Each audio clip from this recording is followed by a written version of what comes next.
2 more stories, including this one that I'm not sure we should even do, Karley, because it smacks a lot of an urban legend. Ooh, I kind of love urban legends, though. And it's sort of, what do you call it when you're paranoid or unreasonably afraid of another country?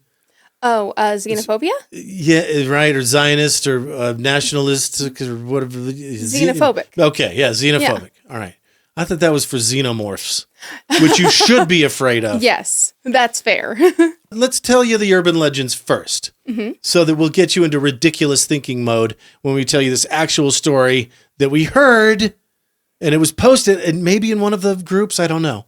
Okay. The first one is, have you heard that the family goes on vacation, right? And they have a great time, and they get back home.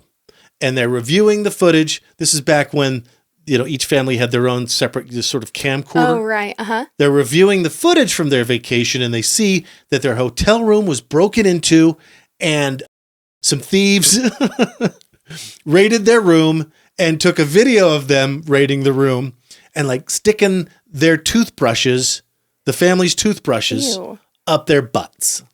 Okay. I mean, I remember seeing that in a very different horror movie, but sure. Really? You've seen that? In a horror movie, yeah. There was one about this guy who was I think it was like a Netflix one, but basically he was this weird incel dude that watched people in his Airbnbs and stuff. And this couple went to stay in one of his rooms and he was watching them the whole time. And he went and brushed his teeth with the girl's toothbrush. And I guess it wasn't his butt, but apparently his mouth was super gross and he has bad dental hygiene. Still nightmarish to think about. Because the boyfriend is like, hey, babe, I can't find my toothbrush. Can I use yours? And she's like, yeah, I don't care. It's fine.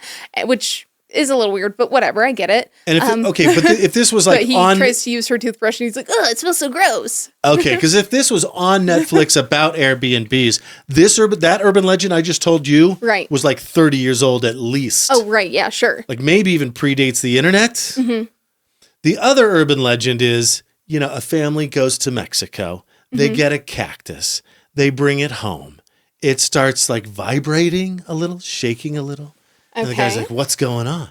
Calls the local nursery and they say, sir, can you please describe the cactus? And he describes the cactus. And they're like, sir, take that cactus outside right now. And I don't know, we need some other elements of danger. The guy has a brand new set of triplets, little babies. Okay. And a dog. Okay. And so the guy takes the cactus outside and it's but this is back when phones were portable, like a cordless. Takes it outside, puts it on the sidewalk, and explodes with 1 million tarantulas. Oh. Have you heard that one? No. I have no idea what you're talking about. All right, so there's 2 urban legends. Okay. That people will swear 30 years ago that happened to a friend of a friend. Right, or something. Okay. So with those in mind, here's this. How's that for when Mikey's disclaimer is twice as long as the actual story? Yeah, I'm really intrigued to know what actually did happen. Here it goes. Dude, I worked on a lady that went to Mexico for mommy makeover with 2 friends. She had complications and went to a doctor here, and they asked her when she got her kidney out. That's scary. She said she hadn't. They said she's missing one. So the other 2 that went with her went to doctors. They were missing 1, 2. So if you go to Mexico for cheap surgery, check your kidneys because the implication. Which also, how do you even check your kidneys before you leave? Well, I mean, I guess you get an X-ray before you go and an X-ray when you come back. I don't know. But even if you did, you can't prove that they're the ones who did. I mean, it probably was, but And I guess that you've heard that third urban legend. Everyone has, right? Right. You go to Vegas, you go on a date, you meet someone on Tinder. Yeah. But totally, and then wake up in a bathtub with a note that says, "Thanks for the kidney, bye." Yeah. Yeah. Right. Get to the ER. I think there was even a whole Family Guy episode about that. Oh, I'm sure. That one's so famous that it's been parodied. Right. Ad infinitum. This one kind of sounds like that too, but it is sort of scary. Mm-hmm. And that's the thing, is it could happen. Mm-hmm.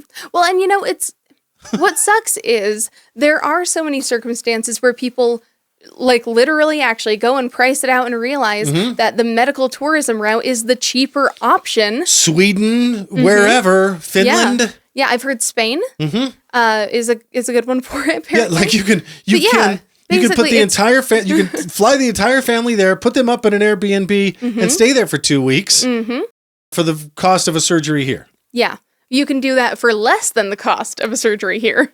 Right. So anyway, that's the story. Throwing it out there. Light us up in the comments if you want to. Yeah, I mean, I guess I think the most horrifying element of that is it sucks how expensive things are right now, and we really ought to work on that a little. And I hate this timeline. Late stage capitalism sucks. Right. Yeah. And also, I think that overall, most likely, especially if you're going through hospitals and stuff like that, you're going to get providers who are ethical, who don't want to hurt people, who just want to do their job, and who probably aren't willing to risk their medical license and stuff just to steal a kidney and get, like $6,000 on the black market? It's weird how little the human body is worth if you were to break it down. I remember seeing a video on the internet talking about how much your body is worth on the black market. It's not that much, Yeah. I don't know. Some of us are probably worth more in parts. Right. Than we are. Than your current net worth. That's probably true. IFAF.